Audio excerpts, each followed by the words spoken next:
রথে বলরাম আর সুভদ্রা চলেছেন তার সাথে। যুগে যুগে চলছে আজও জগন্নাথের রথ। আমরা যেন স্মরণ করি প্রভুর দেখানো পথ। হাজার ভক্ত দলে দলে রথের দড়ি টানে। রথযাত্রার পুণ্যতিথিতে আনন্দ আজ প্রাণে। জয় জগন্নাথ। নমস্কার, শুভ সন্ধ্যা।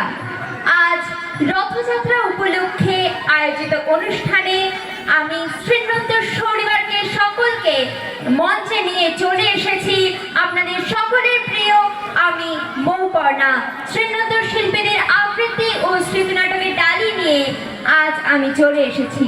প্রথমেই ধন্যবাদ জানাবো উপস্থিত সকল সদস্যকে, আমাদের রথযাত্রা কমিটির সকল সদস্যবৃন্দকে এবং মেলায় উপস্থিত দর্শনার্থী এবং অনুষ্ঠানে উপস্থিত সকলকে জানাই প্রীতি, শুভেচ্ছা ও আন্তরিক ভালোবাসা।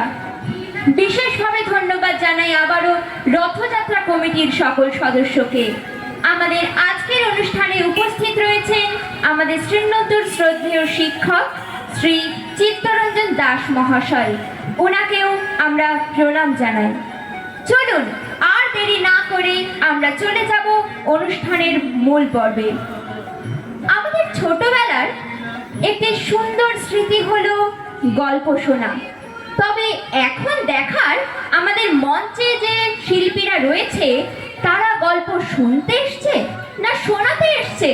কারণ ওদেরকে দেখে যা কনফিডেন্ট আমার মনে হচ্ছে, আমার তো মনে হচ্ছে ওরা গল্প শোনাতে এসছে। তাই চলুন আর দেরি না করে ওদের কণ্ঠেই আমরা গল্প শুনে নিই। ওদের নিবেদন কবি সৌমেন্দ্র ভৌমিকের লেখা টেনিদার গল্প যদি।